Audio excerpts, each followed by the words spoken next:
You, John Fitzgerald Kennedy, do solemnly swear I, John Fitzgerald Kennedy, do solemnly swear that you will faithfully execute the office of President of the United States that I will faithfully execute the office of President of the United States and will, to the best of your ability, and will, to the best of my ability, preserve, protect, and defend the Constitution of the United States. preserve, protect, and defend the Constitution of the United States. So help you God. So help me God.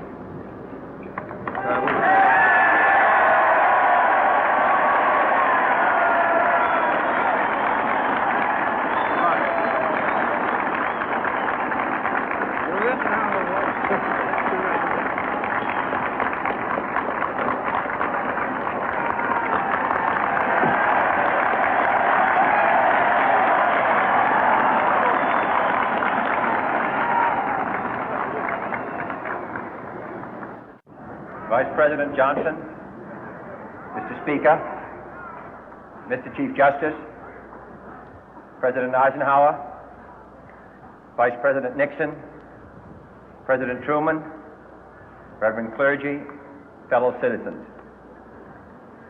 We observe today not a victory of party, but a celebration of freedom, symbolizing an end as well as a beginning, signifying renewal as well as change.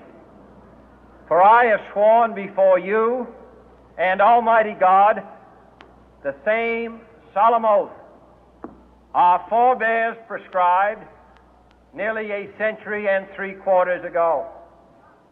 The world is very different now, for man holds in his mortal hands the power to abolish all forms of human poverty and all forms of human life.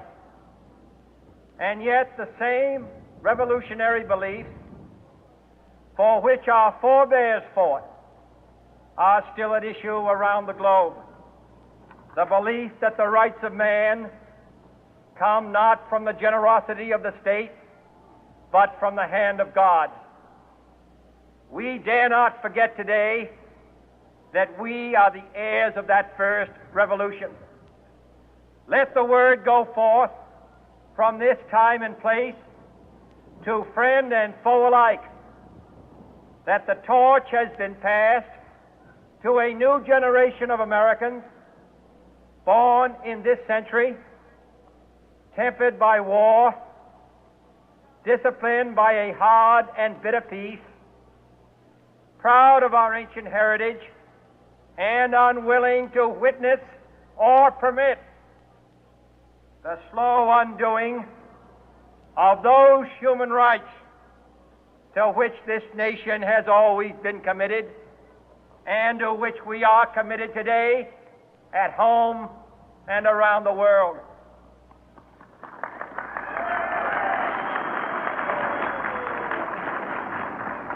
Let every nation know, whether it wishes us well or ill, that we shall pay any price, bear any burden, meet any hardship, support any friend, oppose any foe to assure the survival and the success of liberty.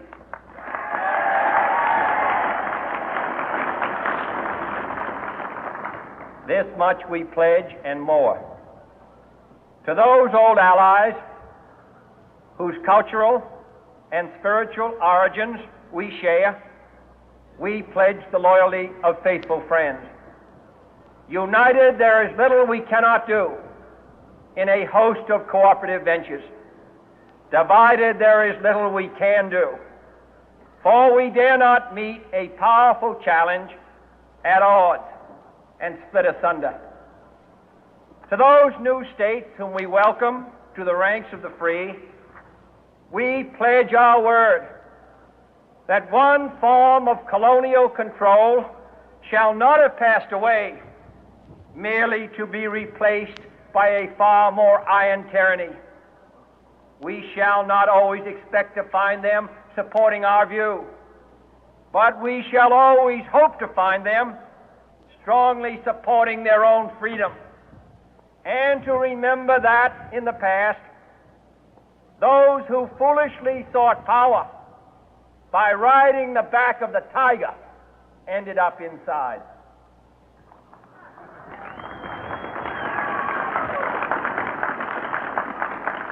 To those people in the huts and villages of half the globe struggling to break the bonds of mass misery, we pledge our best efforts to help them help themselves for whatever period is required, not because the communists may be doing it, not because we seek their votes, but because it is right.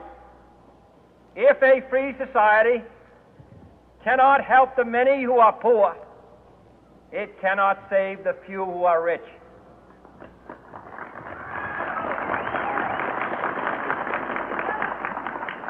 To our sister republics south of our border, we offer a special pledge to convert our good words into good deeds, in a new alliance for progress, to assist free men and free governments in casting off the chains of poverty. But this peaceful revolution of hope cannot become the prey of hostile powers. Let all our neighbors know that we shall join with them to oppose aggression or subversion anywhere in the Americas. And let every other power know that this hemisphere intends to remain the master of its own house.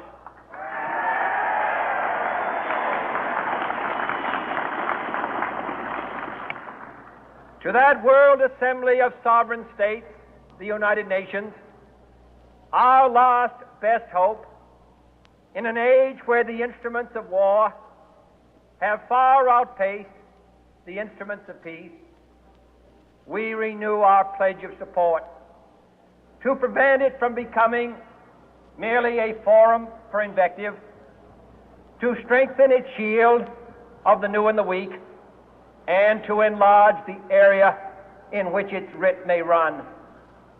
Finally, to those nations who would make themselves our adversary, we offer not a pledge, but a request that both sides begin anew the quest for peace. Before the dark powers of destruction, unleashed by science, engulf all humanity in planned or accidental self-destruction, we dare not tempt them with weakness, for only when our arms are sufficient beyond doubt can we be certain beyond doubt that they will never be employed. But neither can two great and powerful groups of nations take comfort from our present course, both sides overburdened by the cost of modern weapons, both rightly alarmed by the steady spread of the deadly atom, yet both racing to alter that uncertain balance of terror that stays the hand of mankind's final war. So let us begin anew, remembering on both sides that civility is not a sign of weakness, and sincerity is always subject to proof. Let us never negotiate out of fear, but let us never fear to negotiate.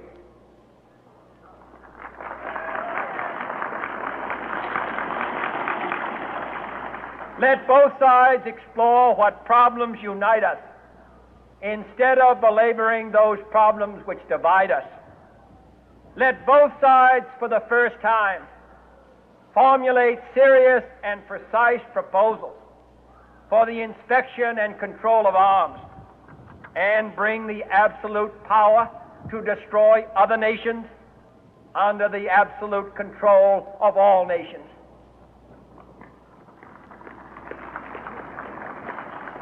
Let both sides seek to invoke the wonders of science instead of its terrors. Together, let us explore the stars, conquer the deserts, eradicate disease, tap the ocean depth, and encourage the arts and commerce. Let both sides unite to heed in all corners of the earth the command of Isaiah to undo the heavy burden and let the oppressed go free. And if a beachhead of cooperation may push back the jungle of suspicion, let both sides join in creating a new endeavor, not a new balance of power, but a new world of law, where the strong are just and the weak secure and the peace preserved. All this will not be finished in the first 100 days, nor will it be finished in the first 1,000 days, nor in the life of this administration, nor even perhaps in our lifetime on this planet. But let us begin.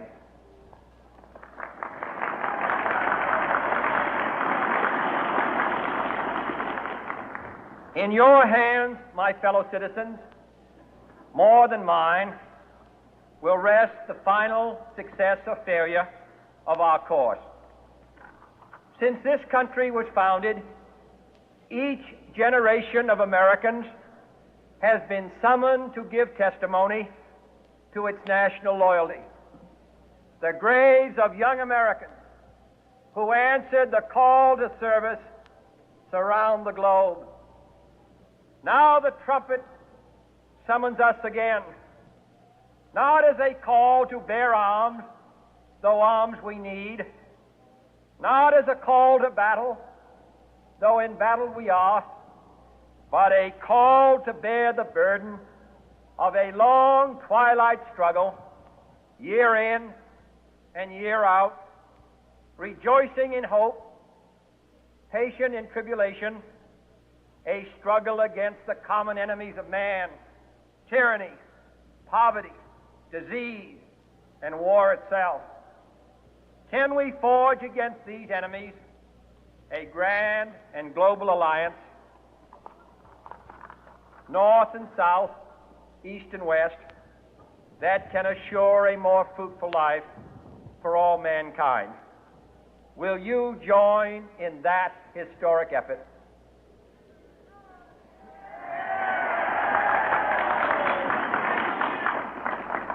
In the long history of the world, only a few generations have been granted the role of defending freedom in its hour of maximum danger.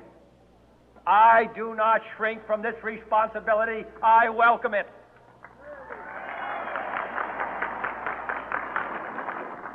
I do not believe that any of us would exchange places with any other people or any other generation.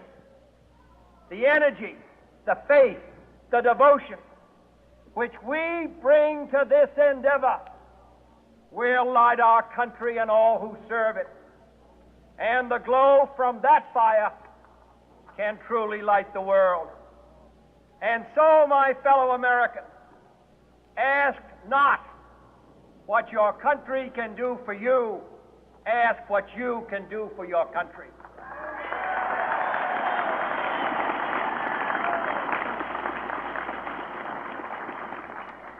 My fellow citizens of the world, ask not what America